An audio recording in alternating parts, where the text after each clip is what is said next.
Tomorrow's the one-year anniversary of the Protecting Illinois Communities Act here in Illinois. That is the ban on more than 170 semi-automatic firearms, from rifles to handguns to semi-automatic shotguns and so on, plus attachments and a whole bunch more. But all of this, of course, includes a registry that was supposed to have a deadline January 1st. The Illinois State Police say that they are going to keep that registry open. But you've also got the ongoing lawsuits that remain open. We've got Judge Stephen McGlynn in the Southern District of Illinois Federal Court. He's going to have a scheduling conference on Friday with a case challenging the state's gun and magazine ban on Fifth Amendment grounds. So we'll be watching that closely. But you also had state-level cases that were brought forward, and one in particular by State Representative Dan Caulkins, touching on a variety of things from special legislation to violations of equal protection and the Second Amendment. But there were issues about also judicial integrity in the mix of all of that, with the Illinois Supreme Court. Challenges going all the way up to the U.S. Supreme Court after the Illinois Supreme Court sided with the state back in August after denying recusal motions. So the question then went in front of the U.S. Supreme Court, but after conference on Friday, they published orders Monday, and they denied cert for State Representative Dan Caulkins' case. He joins us now to react to that here with Bishop on Air. Be sure to like, subscribe, hit that notification bell. I'm doing this from the comfort of my own home, so I appreciate you guys tuning in and being part of the program. Representative, let's get right on into it. Your reaction to yesterday's order announcement.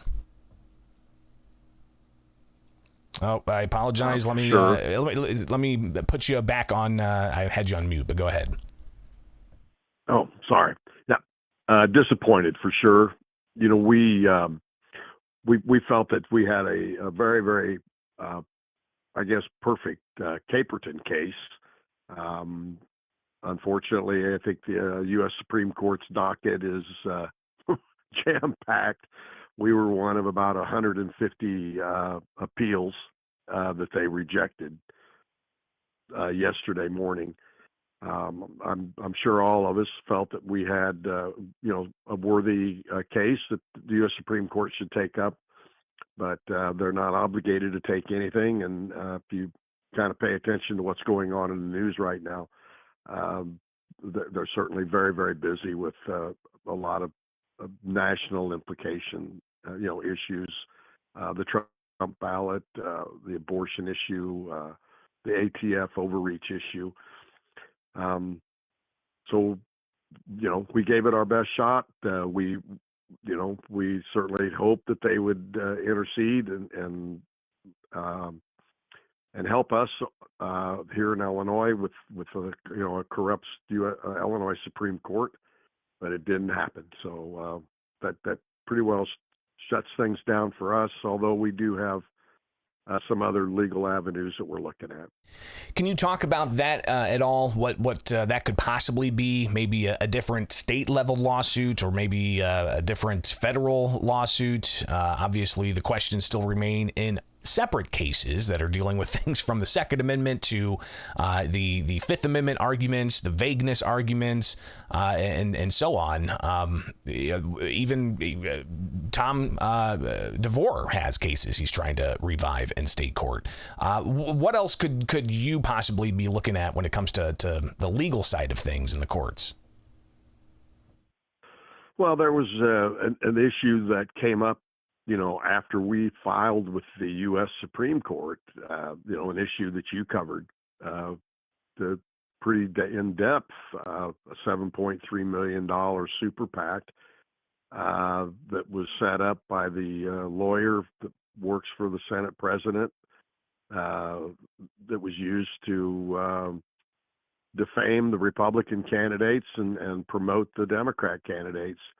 And none of that was disclosed to the public, for that matter, and until you and some other reporters started digging into it. When the Illinois State Board of Elections issued a $99,500 fine for 35 campaign finance violations, the alarm bells went off.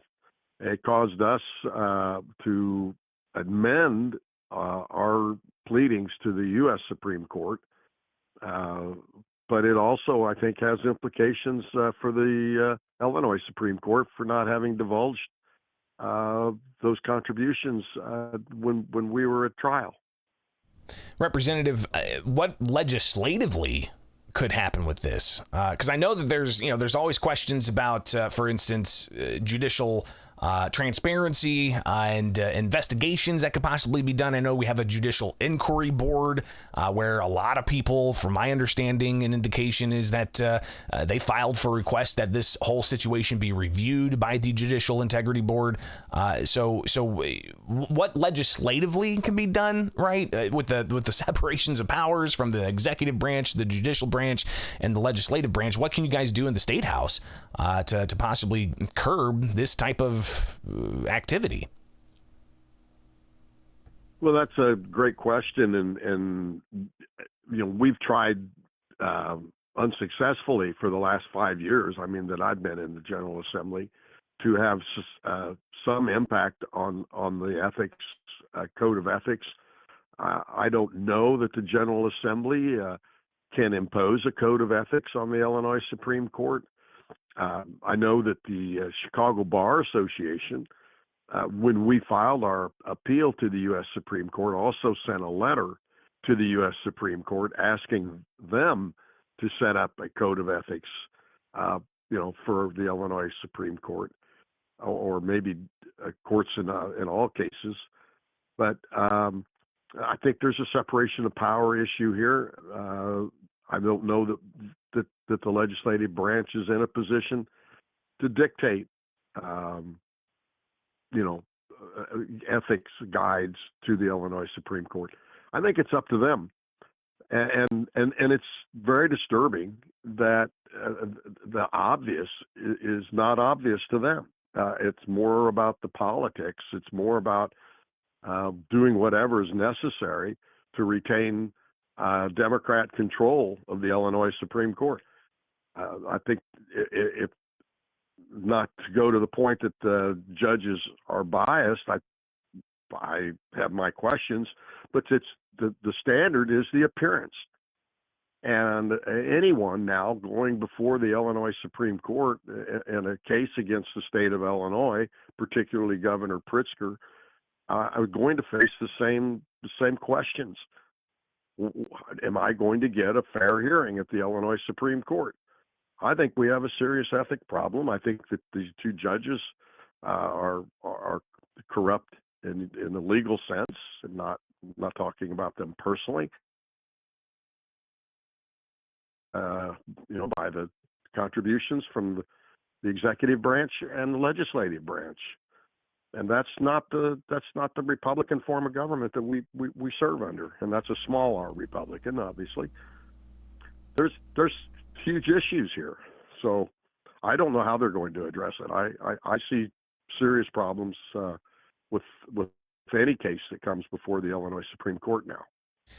Well, you talked about the code of ethics and how you guys can't necessarily dictate to the Illinois Supreme Court or any courts really how to have their ethics, so to speak. But what about the campaign contribution side of this? I mean, $1 million split 50-50 with the governor's account and his trust as well. But then you've got the stuff that happened with the Senate President's program. So what can be done about, I don't know, curbing that type of spending?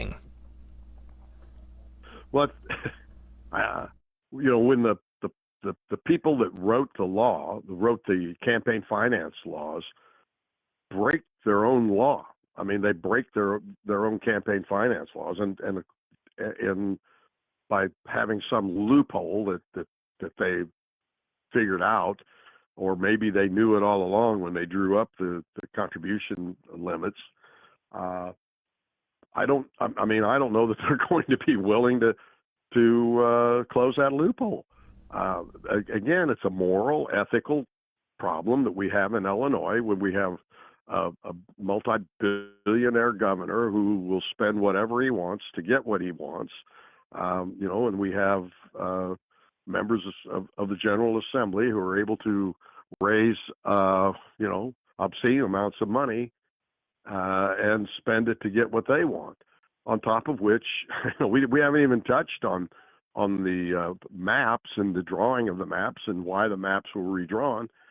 And you're talking about the Illinois Supreme Court maps as well, not just the legislative maps. Yeah. Right. We haven't redrawn Illinois Supreme Court maps in over 50 years. And I was told personally by the Chief Justice of the Illinois Supreme Court that it would be virtually impossible to redraw the maps because of what it would do to the circuits, how it would affect the other courts, the district courts and the appellate courts in Illinois. And man, as soon as he got unretained, wow, we got new Supreme Court maps to ensure that their candidates were going to get elected. So, again, it goes to what can you do? I mean, you have gerrymandered districts, and that wasn't good enough. It wasn't good enough that they had gerrymandered districts, that they had to put almost $10 million into the campaigns of these two judges to get them elected. It's frustrating at best, and I think it says a whole lot about politics in Illinois for sure. We'll be watching this closely as well as to your next steps, if there are legal steps or what we could possibly see happen. State Representative Dan Caulkins, greatly appreciate you taking the time with me this morning. Always good to hear from you, and thank you again. Absolutely. It is Bishop on Air. Thank you so much for tuning in, to all of you as well. Greatly appreciate it. And you can check out the program again, follow along, hit the notification bell. If you want to support the program, get some merchandise below.